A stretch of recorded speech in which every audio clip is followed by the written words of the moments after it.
Well, hello, everybody, and welcome to the Bottoms Up Radio Hour. I'm your hostess, Jennifer English, and we welcome you to the headquarters of the Food and Wine Radio Network and our broadcast bar. I'm sipping on my Maker's Mark right now, and having had a nice chat with Rob Samuels last week, we are very much still in the spirit of the spirit as we celebrate this beautiful time of year. We celebrate Flag Day and Bourbon Day with equal gusto. We're going to go to the land of great bourbon. We're going to go to Kentucky. And in particular, we're going to go to a very remarkable place that is reimagining what the very finest Kentucky bourbon cocktails might be like if they were just given a gentle French kiss. We're going to be talking tonight to the new bar manager at the bistro in Louisville known as the Coop French Bistro. And her name is Jacquelyn Pobst, and we're so happy that she's here with us to share her recipe and inspiration for a gently French spin on the Manhattan cocktail. You know, we're getting ready to put to bed the original and official Kentucky Bourbon Manhattan cocktail book, and Jacquelyn has been good enough to not only visit with us tonight during a very busy bar night for her, but to share that recipe for our book as well, and in doing so remind us of the history and the breadth of influence that this cocktail has had and the important role that Kentucky plays in it still today in its reimagination. At the heart of Louisville's buzzing, vibrant scene, Le Coop is making a lot of delicious things. We are delighted to welcome, should we say bienvenue, to Jacquelyn to the show tonight. Welcome, Jacquelyn. How are you? Hi, Jennifer. How are you? I'm extremely well, and I'm so honored that you would take time on a busy Friday night to come and sit with us and have a chat and to so generously share your French-inspired Manhattan cocktail with us. Thank you for doing all of those things. It's my pleasure, really. It's really happening in a big way in a cosmopolitan city that most people don't give enough credit to, which is Louisville, Kentucky. It's on the map once a year for the Kentucky Derby, and most people don't realize the thriving vibrancy and cultural richness of this place. Completely. Everything that you said, people usually turn to Louisville once a year in May for a horse race, but Louisville is actually a really great culinary explosion. Sullivan's Culinary School is here, and we get so much talent out of that. The restaurant scene here is unlike anything I've ever seen. I'm originally from St. Louis. I've been here about 2 years now, and it's just incredible. It really is. There's a great sense of community. It's not competitive. I mean, I would be lying if I said that, okay, it's a little competitive, but everybody looks out for each other, and everyone encourages business at everyone else's locations, and it's just wonderful. And there's so much creativity going on in the bar scene and cocktail scene here, especially. Talk about, I mean, if someone had said, I really want to open a French bistro, and I just have to say this, I know Louisville is a groovy place, and I've known great chefs who've been there for some time, and people don't realize that things like the GE high-end appliance division is there. There are a lot of really interesting things that are there that bring a lot of culinary and cultural awareness to the region. But I don't know that it would have been in my top 5 necessarily for a French bistro. Talk about Le Coop and how it's come to find its place in Louisville. Well, you're absolutely right. I mean, most people are like, are you crazy? But that's what allowed us to thrive so well is that we weren't here before. Right. You know, so it's a new concept. We get to introduce a new sort of genre of food and aperitifs and all of that to people that appreciate a diverse culinary scene. So what Le Coop is doing, we are, I think, 48 seats maximum. If you don't include the outside seating, we're tiny. But you know, that sort of builds up that bistro atmosphere. You know, people are running into you, and you're 6 inches away from the next table, and it's just crowded and bustling all the time. We have Chef Bobby Benjamin, who was previously with the Oak Room, and he is amazing, and everything is just true to form Southern French cuisine. And our bar program, we have all French wines, all French beers, and we both very, very, very, very long list of aperitifs and cordials and things from France that most of the bars don't carry here. So we're giving a product to the people of Louisville that they hadn't had before, and they're just eating it up, and it's amazing. You know, when Jessie Hendricks-Inman, who's your publicist, and I were chatting about this, and she mentioned that great French tradition of aperitifs. I do want to get to the Manhattan conversation, but I'm thrilled that you're here tonight to talk about aperitifs in the beautiful, sophisticated Absolutely. French tradition. Because at this time of year, there is no better. It's warm everywhere, and it's time for a sweet little sip. And when I say sweet, I mean not a sweet in terms of bitter, sour, salty, and sweet, but a lovely 15 perfect sips, like Dale DeGraff would say. Absolutely. Tell me what you've come to know the aperitif tradition to be. From what we've tried to instill here and sort of introduce to people, and they're following nicely, is just taking a moment out of your day to enjoy conversation and put your phone down, no texting at the table, and just enjoy a quality product. We actually do a line of Vin Maisons. It's funny because I have a closet at my apartment that's full of nothing but jars of infusing and fortified wines, and it's taking up so much space, but it's I so love well that. worth it. Oh my gosh, I love that. It's awesome. We just grab up whatever is seasonally fresh and just go with it. And actually, one of those Vin Maisons is used in this Manhattan recipe, the Guinalai, the cherry. But it's just about taking a moment to enjoy life and just breathe for a second and just enjoy and think about the flavors that are going on in front of you. In all of the infusions that you're making and creating, are you thinking of the cuisine of the chef, and are you thinking about the flavors that the guest is likely to encounter, either with or immediately subsequent to the sips that you're creating? Absolutely. Chef Benjamin and I work very closely hand in hand.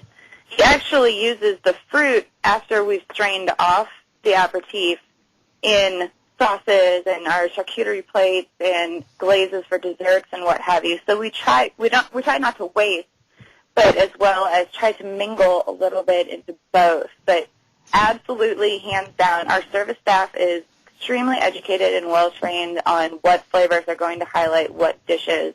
And so they sort of guide the customer through that enlightening experience. So people come to learn what kinds of books and movies they enjoy. God willing, they learn what kinds of hairstyles look best on them, and they sort of stick with it. And they oftentimes will learn how to find those things that appeal most to them. All of these are dimensions of our self-awareness. Sometimes we wear a lot of black, and then during different seasons we'll wear a lot of blue. I think the same thing holds true for aperitifs in particular. So I'm going to ask you this in your professional capacity in a personal way. What are you sipping aperitif-wise right now? What are you having that sort of French mad love affair with flavor-wise in your aperitif glass? Oh, goodness gracious. I will forever be a diehard Campari addict, and that just is never going to go away. That's every season, though. But the Lillet Rosé out right now is absolutely wonderful. Yeah. It's nice and mild. And I actually mixed it with a sparkling pear juice the other day, and it was so light and refreshing and just amazing. Have you done the Lillet Rosé in the Campari? No, not mixed together. I actually am doing the Lillet Rosé and Aperol, a short, sweet little cousin. So I'm doing a Lillet cocktail. right now. This season, I'm doing the Lillet Blanc Campari combo platter. Nice. Very nice. We're going to take a Can't very. go wrong. I know you can't. I'm Jennifer English. We're speaking with Jacquelyn Pobst from Le Coop French Bistro in Louisville, Kentucky. We're going to continue our conversation on Bourbon Day right after this break. You are listening to the Bottoms Up Radio Hour on the Food and Wine Radio Network.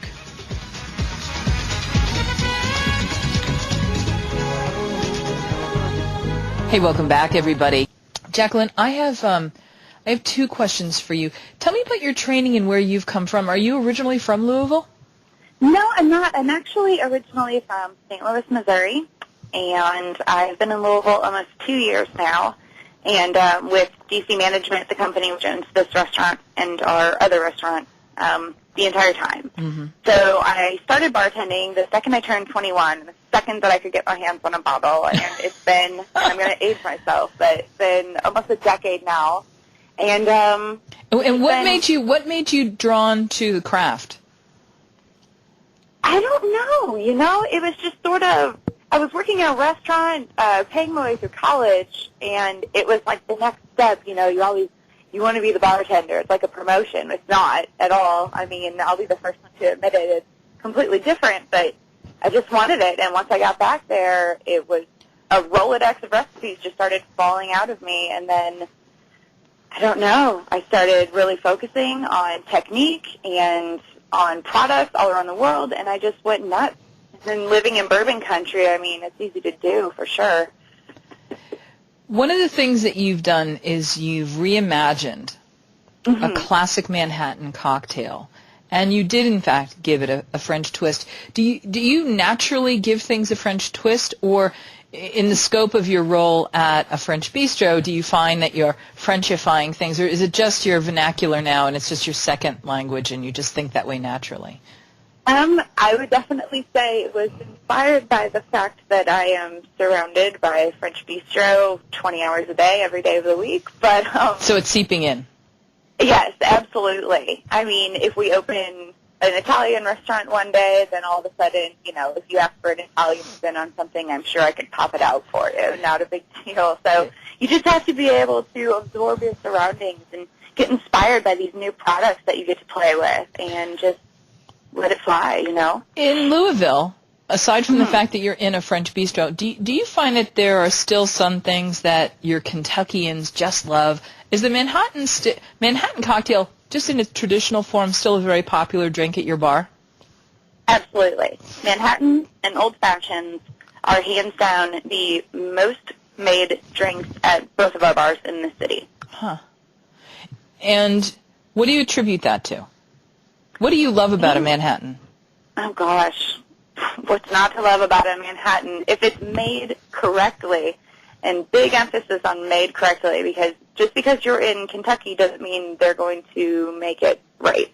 A lot of people still shake them, and I don't understand it, and it's just completely inappropriate. But if it's stirred with cracked ice, and you throw in, depending on, I guess, whichever bourbon or rye you're choosing, I personally prefer Four Roses small batch because the K yeast strain that's prevalent in that particular brand creates a rye-esque flavor profile. Even though the mash bill is not primarily rye, it creates a spicy, bold characteristic, and it works really, really well with Carpano Antica, the perfect amount of bitters, and stirred, silky smooth, in a very, very, very, very, very chilled glass.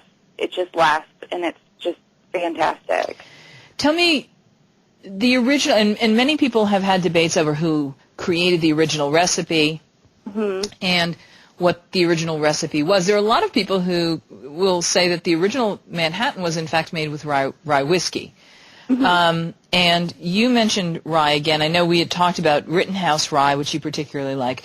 What is it about the spiciness of it? Because I make spicy Manhattans by merely adding more Angostura bitters, which has a lovely, sort of Caribbean spicy note to it.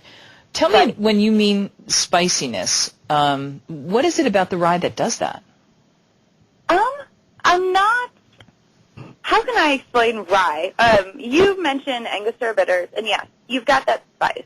Now, if you're going to use a bourbon, I know you mentioned earlier you're sipping on Maker's Mark, which is a wheat. It's got a sweeter profile to it. The main punch in your mouth of flavor is going to come from that Angostura bitters, depending on what sweet vermouth you're going to use, of course, and what proportions. I feel like the rye stands up to the bitters so that it never gets lost. It's always there. That's the key to a good cocktail, is that nothing is covered up, nothing is hidden. Every item is there, full force, and you can discern exactly what's in the drink when you drink it. And that's particularly and especially why I believe that of all the drinks in which Kentucky bourbon is an ingredient, that the Manhattan is the best stage for all of the performance notes of the house style and the distiller's style to shine through. It's not obfuscated by mint or ice or fruit or anything else. It really lets the whiskey be the star. Jacquelyn Pobst, the bar manager at Le Coop French Bistro, thank you for being with us tonight. Thank you for being so generous. So much.